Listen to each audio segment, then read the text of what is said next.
All right. I guess, I hate to start with do we start with what happened with the Federal Reserve, or? That's a fun place to start. It is, isn't it? It's really fun. Pat left the meeting this morning, and he was down in the hallway and then crying just a bit as he walked into the studio, and he was in the makeup room, and he was like, this is really bad. Then I was in the fetal position, weeping in the corner. Well, I believe in the meeting you blurted out the phrase consecutive times, it's over, it's over, it's over.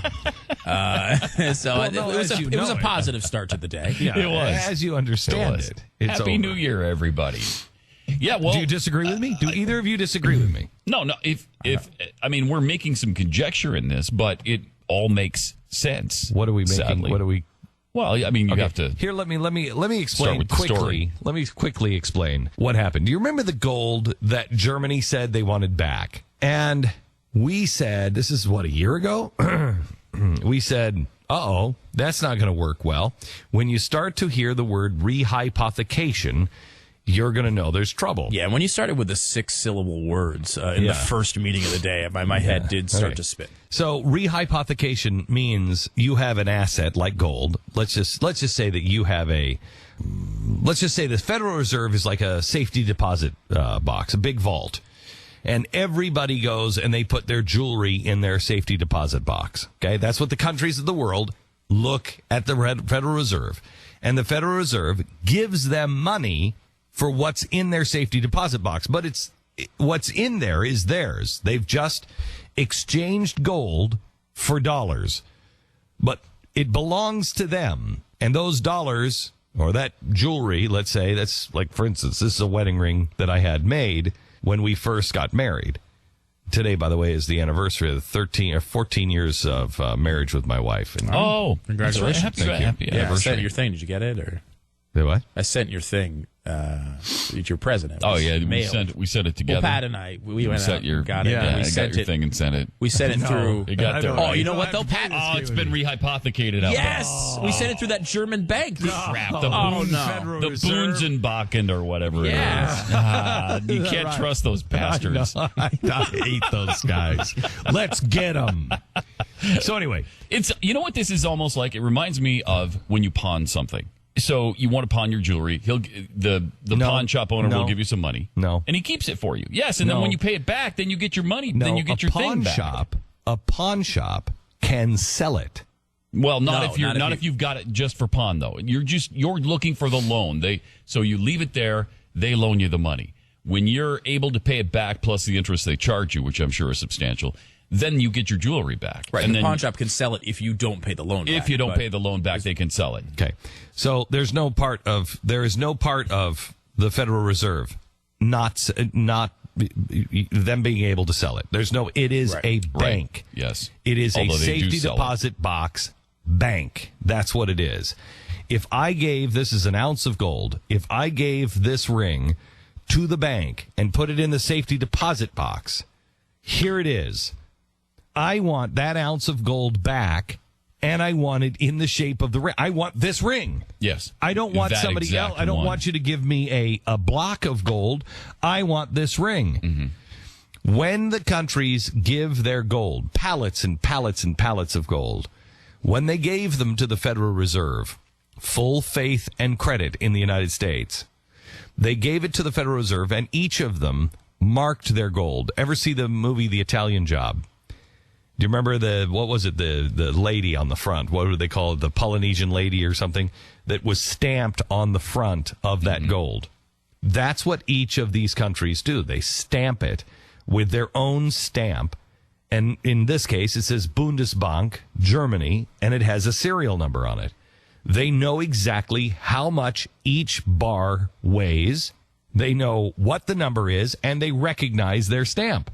Now, the last time somebody claimed for their gold was England, and I don't remember the year. And we sent back a bunch of gold to England.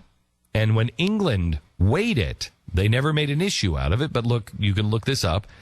They noticed that it was 2% impure. They never made an issue.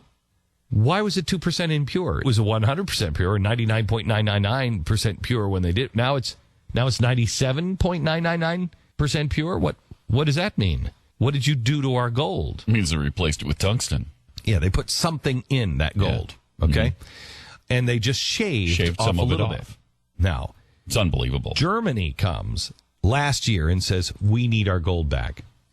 And they said the night before, we at noon tomorrow are going to ask the Federal Reserve to return all of Germany's gold.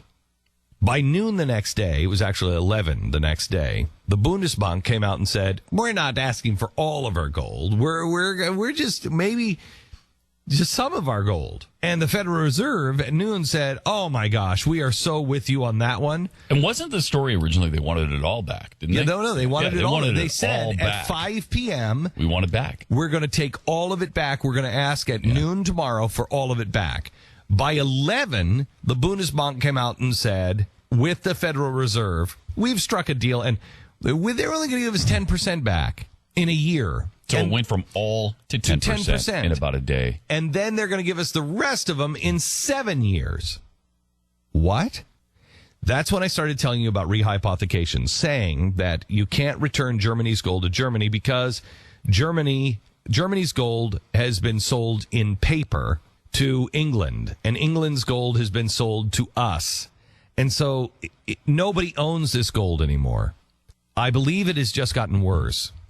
There's a story on Zero Hedge, and we were trying to remember a single time. We've used Zero Hedge for a long time. It's a very good, credible source. In fact, probably one of the smartest econ sites out on the web. One of those sites that we understand about maybe 40% of the stories, and the rest of them were like, yeah, I get that chart. I know what that means. It's basically made up of a bunch of Wall Streeters and bankers that are pretty sick of the system. And they want to report the truth on what's going on. So we went to Zero Hedge over the holidays, and there we found a story that has gotten zero play. And it's not from Zero Hedge. It's actually from a reporter in Germany. It was originally posted December 26th, because while you and I were on holiday, the Federal Reserve returned the 10% of German gold to Bundesbank. But it didn't have the stamp on it. It didn't have the numbers on it. The Federal Reserve said... So it wasn't their gold. It wasn't their gold. They said, we had to melt down your gold to ship it. What? You had to what? Why would you have to do that? Why would you have to melt it down before you ship? That doesn't even make sense. They didn't send it back molten. Let me go back to the wedding ring. I go into the bank and I say, here's my wedding ring. I want this put in a safety deposit box. They say, yes, sir. They put it in an envelope and walk it over, and I have a key, they have a key. We open up, and I put it in the safety deposit box.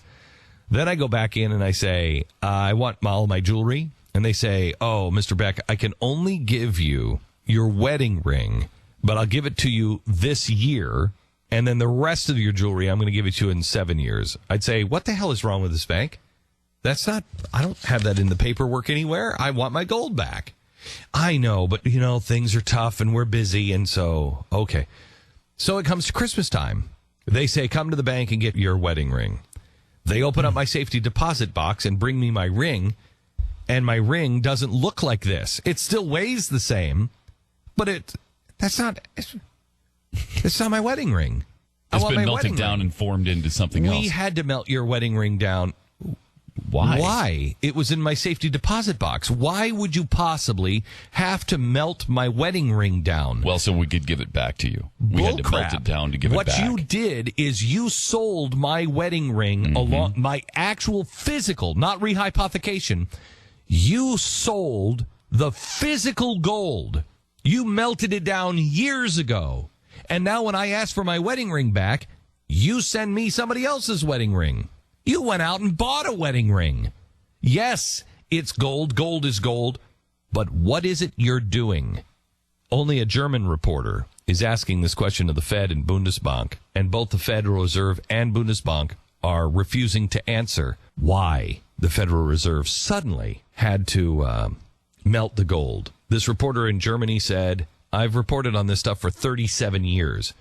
I've never, ever seen them do that. And why? That's because nobody's asking for their gold in the last 30 seconds, or very few have asked for their gold back. The fact is, this will happen more and more as people ask for their gold back. If they do, but because they're all in on it, they won't.